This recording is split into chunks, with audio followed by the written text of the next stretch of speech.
안녕하세요. 오늘 저희와 함께할 마테오 복음서 5장 한번 깊이 들어가 보시죠. 네, 아주 익숙한 말씀인데도 들여다볼수록 새로운 점들이 참 많습니다. 목표는 이 익숙한 구절들을 좀 새롭게 이해하고 그 신학적인 의미를 다시 한번 되새겨보는 거죠.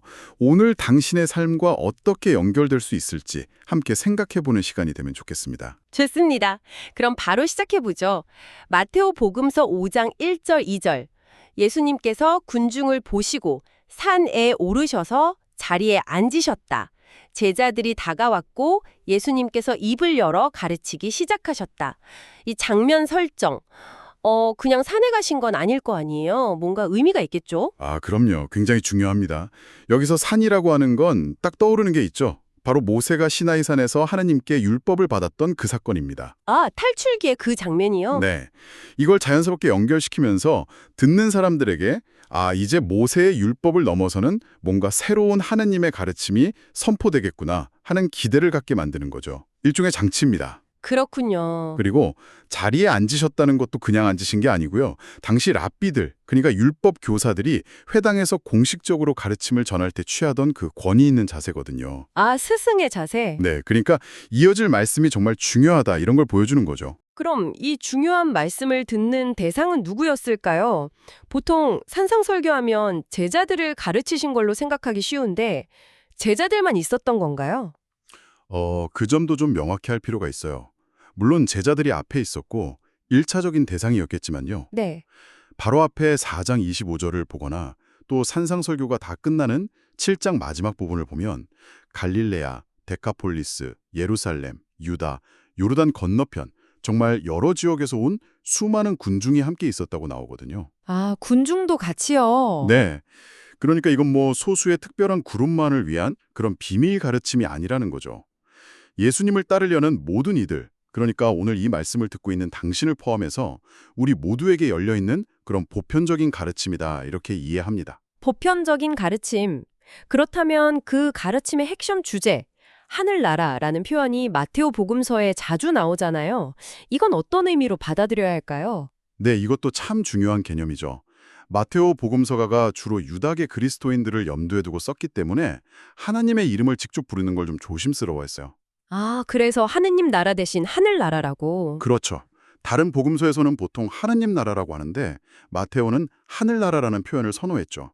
이게 단순히 뭐 죽어서 가는 장소 이런 개념이라기보다는요. 네. 하느님의 뜻이 온전히 이루어지는 상태, 하느님의 다스림, 그분의 통치가 실현되는 그 영역이나 상태를 의미한다고 봐야 합니다. 그리고 참행복 선언은 바로 이 하늘나라가 어떤 사람들의 것인지를 알려주면서 시작하고 또 그걸로 마무리가 됩니다. 자, 그럼 이제 본격적으로 행복하여라 이 선언들 하나하나를 살펴볼 텐데요. 이 행복이라는 단어가 우리가 보통 생각하는 나 행복해 할 때 그 감정과는 좀 다른 것 같다는 느낌이 들어요. 원어로는 어떤 의미인가요? 네. 정말 중요한 지적이세요. 우리가 행복하다고 번역한 그리스어 원문이 마카리오스인데요. 마카리오스. 네, 이게 일상적으로 기분 좋다, 만족스럽다 이런 뜻하고는 좀 거리가 있습니다. 원래 고대 그리스에서는 신들한테나 쓰던 단어예요. 신들이요? 네, 인간의 노력이나 상황에 좌우되지 않는 그런 완전하고 복된 상태, 그걸 표현할 때 썼거든요. 그러니까 이걸 사람에게 쓴다는 건 세상적인 기준을 넘어서는 어떤 하느님으로부터 오는 특별한 복, 궁극적인 복됨을 선언하는 의미가 훨씬 강한 거죠. 아, 하느님께서 주시는 복. 네. 그래서 복되어라 또는 참으로 복되다 이런 번역이 원문의 뉘앙스에도 가깝다는 이야기가 많습니다. 복되어라. 그렇다면 이 선언은 미래에 받을 복을 그냥 알려주는 건가요? 아니면 지금 이 순간에 대한 이야기인가요? 이게 해석에서 좀 중요할 것 같은데요. 바로 그 지점입니다. 이게 주석적으로 아주 중요한 포인트인데요. 흔히 이걸 그냥 나중에 복 받을 거다라는 약속으로만 생각하기 쉬운데 그게 전부는 아니라는 거죠. 아, 그런가요? 예수님께서는 지금 이 순간 예를 들어 마음이 가난한 그 상태, 슬퍼하는 바로 그 상태에 있는 사람들이 이미 복되다고 마카리오스하다고 선언하시는 거예요. 이미 복되다고요? 네, 그러니까 그들의 현재 모습이 역설적이게도 하느님의 그 복된 현실, 하늘나라에 참여하는 출발점이 된다는 선포인 거죠. 물론 미래에 완성될 것이지만 동시에 현재 그 복이 시작되었음을 확인시켜주는 굉장히 힘 있는 선언입니다. 이 현재성과 미래성을 같이 봐야 해요. 현재 이미 시작된 복됨. 와, 이거 되게 힘이 되는 해석인데요. 그럼 첫 번째 선언부터 좀 자세히 보죠. 행복하여라. 마음이 가난한 사람들, 하늘나라가 그들의 것이다. 여기서 마음이 가난하다. 원문은 영어로 가난하다인데 이게 뭘까요? 진짜 돈 없는 걸 말하는 건 아니겠죠. 물론 예수님께서 가난한 이들에게 특별한 관심을 보이셨기 때문에 물질적인 가난과 전혀 상관없다고 할 수는 없어요. 루카복음을 보면 또 그게 강조되기도 하고요. 네. 근데 마테오 복음의 이 구절에서는 그 강조점이 조금 다른 것 같아요. 물질이 있고 없고 그 자체보다는 하느님 앞에서 나는 정말 아무것도 아니구나. 내 힘으로는 안 되는구나 하고 자신의 부족함을 깊이 깨닫고 인정하는 그 내적인 태도. 아, 겸손함. 그렇죠. 겸손. 자신의 능력이나 재산 이런 거에 의지하는 게 아니라 오직 하느님께 온전히 자신을 맡기는 거죠. 그런 전적인 의존, 개방성, 이런 윤리적인 자세를 바랍니다. 이런 사람들에게 지금 하늘나라가 그들의 것이라고 선언하시는 거죠. 그리고 이 첫 번째 선언이랑 마지막 8번째 선언이 똑같이 하늘나라를 약속하면서 전체를 딱 감싸는 구조예요. 그렇군요. 구조적으로도 의미가 있네요. 그럼 두 번째, 슬퍼하는 사람들, 위로를 받을 거라고 하시는데 어떤 슬픔을 말하는 걸까요? 그냥 개인적인 슬픔인가요? 적인 고통, 상실의 아픔으로 우는 사람들 당연히 포함하고요. 네. 더 나아가서 이 세상에 가득한 죄나 불의, 또 하느님의 뜻이 이루어지지 않는 현실을 보면서 안타까워하는 마음, 또 자기 자신의 부족함이나 잘못 때문에 진심으로 가슴 아파하고 회개하는 그런 슬픔까지 다 포함한다고 볼 수 있습니다. 아, 세상의 아픔까지도. 네.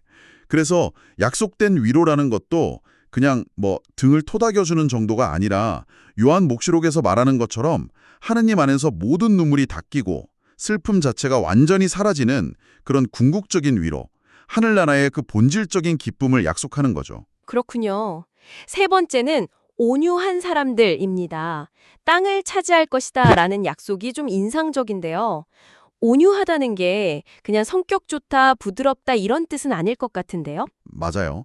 온유하다는 번역이 약간 좀 소극적이거나 약해 보일 수가 있는데 원문의 뜻은 훨씬 더 적극적이고 강인한 면이 있어요. 강인하다고요? 온유한데?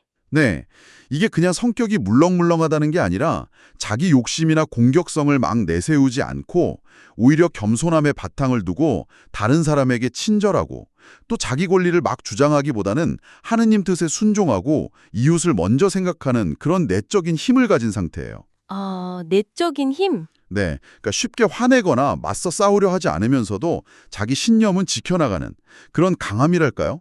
이런 사람들에게 땅을 약속하시는데 이건 진짜 부동산을 준다는 뜻이라기보다는 그렇죠. 하느님께서 약속하신 그 축복의 유산, 즉 하늘나라가 이 땅에서도 구체적으로 실현될 거라는 그런 의미로 봐야 합니다. 이 온유함 속에 담긴 그 미묘한 뉘앙스를 잘 이해하는 게 중요해요. 네, 온유함에 대한 이해가 좀 달라지네요. 네 번째는 의로움에 줄이고 목마른 사람들. 여기서 의로움은 뭘까요? 정의? 공의? 어떤 걸까요? 의로움, 이것도 마테오복음 전체에서 아주 중요한 단어인데요. 단순히 사회정의 실현, 이런 구호만을 뜻하는 건 아니에요. 아, 그런 게 아니군요. 그보다 훨씬 근본적으로 하느님과의 올바른 관계 속에서 그분의 뜻대로 생각하고 말하고 행동하는 것. 한마디로 하느님께서 원하시는 모습대로 살아가는 그 삶 전체를 말합니다. 하느님 뜻대로 사는 삶. 네. 근데 중요한 건 그냥 그렇게 살고 싶다 이런 막연한 바람이 아니라 정말 굶주리고 목마른 사람이 음식을 찾듯이 필사적으로 그 의로운 삶을 갈망하고 또 그걸 이루기 위해 적극적으로 노력하고 추구하는 그런 자세를 강조한다는 거예요. 줄이고 목마르다는 표현이 그걸 보여주죠. 아, 정말 간절하게 원하는 거군요. 그렇죠. 이런 사람들은 결국 만족하게 될 것이다. 즉, 그 깊은 갈망이 하느님 안에서 온전히 채워질 것이라는 약속을 받습니다. 자, 다섯 번째는 자비로운 사람들, 행복하대요. 그들은 자비를 입을 것이라고 하는데 이건 약간 우리가 자비를 베풀어야 하느님도 자비를 베푸신다 이런 조건처럼 들리기도 하거든요. 네. 그렇게 해석하면 조금 위험할 수 있어요. 행위구원처럼 오해될 수 있으니까요. 여기서 먼저 기억해야 할 건 자비라는 게 원래 하느님의 속성이라는 거예요. 하느님의 속성. 네. 탈출기 34장에서도 나오잖아요. 하느님 스스로 나는 자비하고 너그러운 하느님이라고 말씀하시죠. 그러니까 인간이 이웃에게 자비를 베푸는 건 바로 그 하느님의 자비로우심을 본받는 행위고 우리가 이미 그분의 자비 안에 있다는 걸 일종의 응답 같은 거예요. 아, 조건이 아니라 응답이군요. 그렇죠. 우리의 자비가 하느님 자비의 전제 조건이라기보다는 우리가 자비롭게 사는 그 삶 자체가 이미 우리가 하느님과 올바른 관계 속에 있다는 하늘나라의 삶을 살고 있다는 증거가 되는 거죠. 네, 이해가 되네요. 6번째는 마음이 깨끗한 사람들입니다. 하느님을 볼 것이다. 이 깨끗한 마음은 뭘까요? 그냥 순진한 거랑은 다른 건가요? 네, 성경에서 마음이라고 할 때는 보통 지성, 의지, 감정 이 모든 걸 포함하는 인간 내면의 중심, 그 인격 전체를 가리키거든요. 인격 전체. 네, 그러니까 깨끗한 마음이라는 건 그냥 순진하다는 걸 넘어서서 하느님을 향한 동기가 다른 불순한 것들, 예를 들면 뭐 이기적인 욕심이라든지 위선이라든지 계산적인 생각 같은 걸로 나뉘거나 더럽혀지지 않은 상태를 말하는 거예요. 오직 하느님 한 분만을 향하는 그런 온전하고 순수한 마음 상태죠. 오직 하느님만을 향하는 마음? 네, 이런 사람들에게 하느님을 볼 것이다라는 정말 엄청난 약속이 주어지죠. 물론 이게 완전히 이루어지는 건 다음 세상에서겠지만요. 모세가 하느님과 얼굴을 마주하고 대화했다거나 바오로 사도가 언젠가는 얼굴과 얼굴을 마주하여 볼 거라고 말한 것처럼요. 네. 하지만 마음이 깨끗하면 지금 이 땅에서도 하나님을 더 깊이 체험할 수 있게 되고 이건 또 이웃과의 관계에서 정직하고 진실하게 살아가는 모습과 떨어질 수가 없는 겁니다. 그렇군요. 7번째, 평화를 이루는 사람들, 하느님의 자녀라 불릴 것이다. 이것도 그냥 평화를 사랑하는 거랑은 좀 다른, 더 적극적인 느낌인데요. 네, 맞습니다. 훨씬 적극적이에요. 그냥 나는 평화가 좋아 이러면서 갈등을 피하는 그런 소극적인 태도가 아니라요. 네. 분열이 있고 다툼이 있고 미움이 있는 그런 곳에 직접 뛰어들어서 관계를 회복시키고 화해를 만들어내고 평화를 적극적으로 만들어가는 사람들인 거죠. 히브리어 샬롬이 의미하는 그 온전한 관계의 회복을 위해서 능동적으로 움직이는 사람들입니다. 평화를 만들어가는 사람들이군요. 네. 그리고 이 노력은 그냥 개인적인 관계에만 머무르는 게 아니라 공동체, 사회, 심지어는 원수와의 관계에까지 확장되는 거예요. 이런 사람들은 정말 영광스럽게도 하느님의 자녀라고 불릴 거라고 약속받죠. 예수님께서 하느님 뜻을 행하심으로 아들이심을 보여주셨듯이 평화를 이루는 사람들도 바로 그 하느님의 자녀다운 모습을 세상에 보여주는 것이 됩니다. 정말 큰 영광이네요. 자, 이제 마지막 8번째인데요. 의로움 때문에 박해를 받는 사람들. 아까 4번째 나왔던 의로움이 또 나오네요. 이번에는 박해랑 연결되면서요. 그리고 첫 번째처럼 하늘나라가 약속되고요. 네, 맞아요. 이 8번째 선언은 앞선 7가지를 좀 종합하면서 그것을 실천할 때 부딪힐 수 있는 현실적인 어려움까지 보여준다고 할 수 있어요. 아, 현실적인 어려움. 네, 즉 하나님의 뜻에 따라 의롭게 살려고 노력하는 것, 4번째 선언이 세상의 방식이나 가치관과 부딪힐 때 박해라는 대가를 치를 수도 있다는 거죠. 여기서 말하는 박해는 그냥 마음고생 정도가 아니라 정말 예수님의 가르침대로 살고 그걸 말했기 때문에 겪게 되는 실제적인 시련, 모욕이나 불이익 같은 걸 의미합니다. 신념 때문에 받는 고통이군요. 예리처럼 단순히 생각만 하는 게 아니라 그 생각대로 살았기 때문에 받는 고통인 거죠. 하지만 놀랍게도 바로 그런 이들에게 첫 번째 선언처럼 하늘나라가 그들의 것이라는 똑같은 약속이 주어집니다. 그래서 이 첫 번째와 8번째 선언이 하늘나라라는 약속으로 시작과 끝을 딱 맺어주는 아주 중요한 틀 역할을 하는 겁니다. 아, 그런데요. 11절부터 보면 갑자기 말투가 확 바뀌는 것 같아요. 사람들이 너희를 모욕하고 박해하며 이전까지는 그들이라고 3인칭으로 말씀하셨는데 갑자기 너희라고 2인칭으로 직접 부르시네요. 이건 왜 그런 거죠? 네. 중요한 변화죠. 여기서 화법이 딱 바뀝니다. 3인칭 복수 그들에서 2인칭 복수 너희로 바뀌면서 예수님께서 이제 눈앞에 있는 제자들, 또 군중들, 그리고 시대를 넘어서 지금 이 말씀을 듣고 있는 모든 이들, 바로 당신에게 직접 말씀하시는 거예요. 아, 우리에게 직접 하시는 말씀으로. 네. 그들이 겪는 모욕, 박해, 온갖 거짓 비난, 이 모든 어려움의 이유가 다른 누구 때문이 아니라 나 때문에, 즉 예수 그리스도를 믿고 따르기 때문이라는 걸 분명하게 밝혀주시는 거죠. 아마 이건 마테오 복음서가 쓰여질 당시 그러니까 1세기 말에 로마 제국 아래서 신앙 때문에 실제로 박해를 받고 어려움을 겪던 초대교회의 구체적인 상황을 강하게 반영하는 걸로 보여요. 아, 그래서 더 직접적으로 위로하고 격려하시는 거군요. 그렇죠. 그들에게 이 말씀은 정말 큰 위로와 힘이 되었을 겁니다. 박해 속에서 이 말씀을 들었다면 와, 정말 큰 힘이 됐겠어요. 네. 그래서 예수님께서는 그런 상황에 처한 이들에게 슬퍼하거나 두려워하지 말고 오히려 기뻐하고 즐거워하여라 하고 어떻게 보면 정말 역설적으로 말씀하시는 거죠. 기뻐하고 즐거워하라니 박해 속에서요. 네. 왜냐하면 그들이 겪는 바로 그 박해가 그들이 이미 복된 상태, 즉 마카리오스 상태에 있다는 증거라는 거예요. 그리고 그 이후로 하늘에서 받을 너희의 상이 크다는 약속을 주시죠. 거기다 더해서 너희만 그런 게 아니라 너희 이전의 예언자들도 똑같은 박해를 받지 않았느냐 이걸 상기시켜 주시면서요. 아, 예언자들도 그랬다. 네. 그러니까 너희가 겪는 고난이 결코 이상하거나 헛된 게 아니라 오히려 하느님의 사람으로서 그 영광스러운 전통에 동참하는 거다. 이렇게 깊은 위로와 용기를 주시는 겁니다. 자, 이렇게 8가지 참행복 선언과 또 이어지는 격려의 말씀까지 쭉 살펴봤는데요. 이 전체를 꿰뚫는 핵심 메시지, 신학적인 의미를 한마디로 정리한다면 뭐라고 할 수 있을까요? 참행복 선언은 그냥 이렇게 살아라 하는 도덕 목록 제시가 아니고요.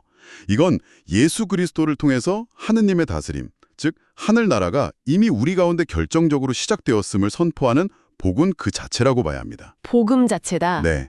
그리고 이 선언들이 보여주는 내적인 태도들 있잖아요. 마음의 가난함, 슬픔, 온유함, 마음의 깨끗함 같은 것들. 이게 그냥 마음속에만 머무는 게 아니라 의로움을 추구하고 자비를 베풀고 평화를 이루고 심지어 박해까지 감수하는 그런 구체적인 삶의 행동으로. 네, 행동으로.